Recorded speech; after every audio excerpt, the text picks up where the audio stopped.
Hey, it's my birthday this weekend. Be like your grandma. Stick a $5 in a card and send it to me. In fact, forget the card. Support the habit at patreon.com/doseofbuckley. You ever wipe your ass? I hope that's a yes all across the board. But anyway, you ever wipe your ass and it seems like no matter how many times you do, there's still just a little left on the paper? You try 4, 5, 6 times, but something's just clinging and won't let go. That's how I feel about influencer boxing. You'd think we'd wiped enough. After Creator Clash turned out to help the fighters more than the charities it claimed to support. After Jake Paul got beat by the first real boxer he faced, so he went back to fighting retired MMA fighters that are 20 years older and 20 pounds lighter than him. After the complete oversaturation that resulted in 2 fat guys seeing who would win first. Boogie, Wings of Redemption, or Heart Disease, and a woman in corpse paint called Barbie666 beating the piss out of an OnlyFans girl. This shit just won't stop. And the latest smear on Ashita Sharman is Logan Paul fighting Dillon Danis. On paper, this is the opening bout on a club show in front of 300 people, not the co-main event in a 21,000-seat arena. Logan Paul, older brother of Jake, has never won an actual boxing match. He's 0 for 3 so far. He sucks so bad at real fighting that he switched to professional wrestling, signing a guest appearance deal with WWE, where he still has a losing record. He's won 3 of the 7 matches he's been in. On the other side of the ring, we have Dillon Danis. Following in his little brother's footsteps of handpicking guys who can't throw a real punch, Logan's opponent is an MMA guy with no actual striking background.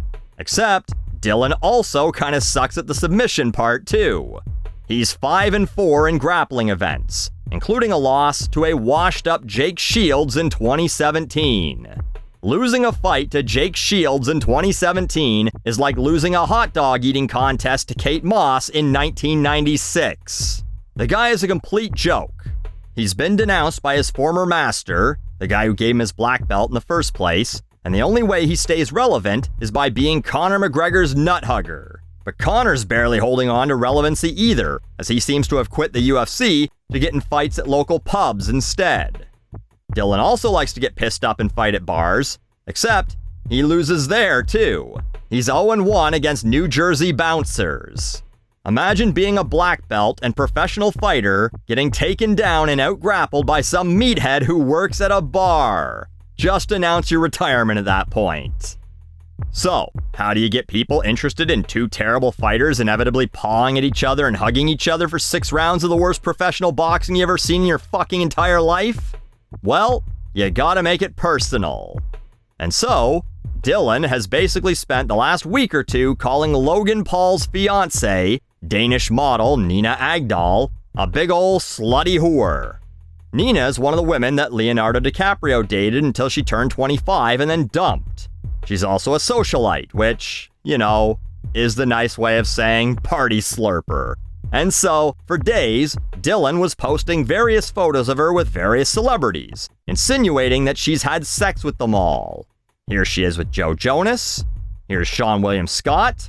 He said this was Malcolm in the Middle, but I don't think that's Frankie Muniz.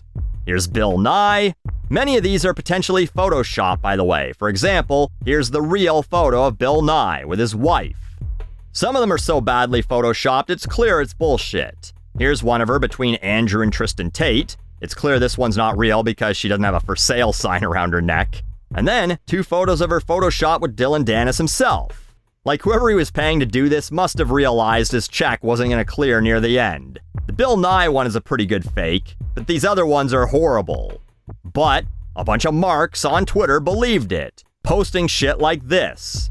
Dillon Danis stat tracker. 73 different photos, 62 different guys, 1 broken Logan Paul ego, 750 million impressions. Another blue check loser says, the fact that Logan is not even addressing the Nina issue is damning, LMAO. He's not even saying whether he's proceeding with the marriage or gonna call it off. He can't even back Nina at all because he just can't, LMFAO. It's inexcusable. I don't know what there is to defend when pretty much all the images are fake and the only one that's real is Leonardo DiCaprio. If you're honestly like, "Oh, gross, I would never be with a girl that fucked Leonardo DiCaprio," allow me to assuage you of any concerns. That's never going to be a scenario that you have to worry about. But what do you want him to say? Yes, I'm aware of how many tips have tickled my fiancé's tonsils. I know how many sticks she's shifted, and I don't care. It's a no-win situation among the goobers that care about this, because in the manosphere, which is the crowd Dillon is trying to appeal to, women like Nina are low value, and the men who date them are simps. Like, imagine the mental gymnastics you'd have to do to get to, the guy who ends up with this woman is a fucking loser. Anyway, Logan's response to all of this was, during the press conference, he brought a cake that vaguely looked like Dillon Danis knocked out on the canvas, all bruised and bloody, with the outline of a camel toe. Imagine some dude spends 2 weeks calling your wife a filthy slag and your response was to bring them a cake? But this shit is so childish. Your wife's fucked a bunch of guys. Oh yeah? Well, you got a vagina. Look at this. Like, this is how two 12-year-olds fight on the playground. Meanwhile, these are grown men. And also, listen, can we stop slut-shaming? Yeah, I know, here comes Buckley again, but no, listen. Who doesn't love sluts? You know who doesn't? The people they won't fuck. It's so funny, the manosphere went from admiring a guy like Tucker Max detailing his stories of banging everything that moved. He was Andrew Tate before Andrew Tate was Andrew Tate. And now their greatest hero is spouting MGTOW shit like, "Seeing females repulses me," and "Gorgeous women beg to see me, but it's a sin for me to look at their messages. Lust is a sin." Man, what happened? But seriously, maybe if instead of slut-shaming we slut-celebrated, maybe they would have fucked you back in high school or college, and now you wouldn't be a resentful, angry, woman-hating loser. Because I mean, after all, if even the sluts won't fuck you, you are unfuckable. I don't know, maybe it's just me, but I'm a fan of try before you buy, and sometimes things just don't work out. You know when you go to try on a pair of pants and they don't fit? You know they just don't burn those pants and no one ever wears them again, right? No, they sell them to someone who they do fit. The pants you're wearing right now, some guy tried them on before you, didn't like them, and now you're wearing them. Does that make you some sort of pants cuck? Dillon's claiming he has one final photo that, if he releases it, they'd cancel the fight and Logan and Nina's engagement, and Dillon could wind up in jail. He's then moved the goalposts, saying that he'd post it if he got 2 million subs on Instagram, then 4 million once he got 2 million, which he appears to have deleted. At this point, the only actual funny thing he could post would be a picture of her looking at all the money she lost investing in Logan's crypto zoo scam, captioned, "Proof that he did fuck her before the wedding." But, knowing Dillon, if it's anything, it'll probably be another Photoshop picture of her with, I don't know, the fucking Hamburglar or something. "Robble, robble, she gobbled my nobble." Anyway, Dillon's already starting the excuse train so he can get off at the next stop. And the event producers know this. They've already brought in a backup for Logan to fight if Dillon pulls out, which he did against KSI. He's got a lot of experience pulling out on guys. Come on, Logan, the joke's right there. So, who knows if this fight will even happen?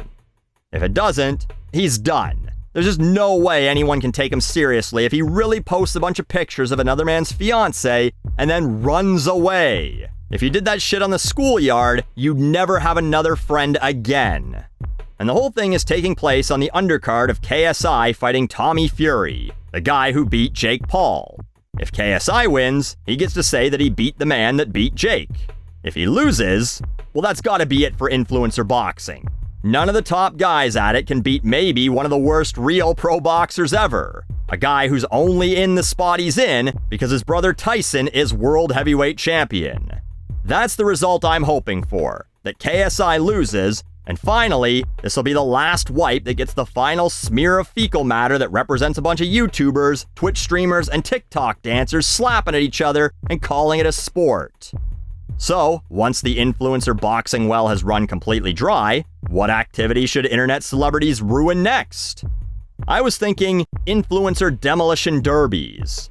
It would give them all a chance to flex how rich they are. as they all buy Bugattis or Maybachs or whatever bullshit for the sole purpose of ramming them into each other.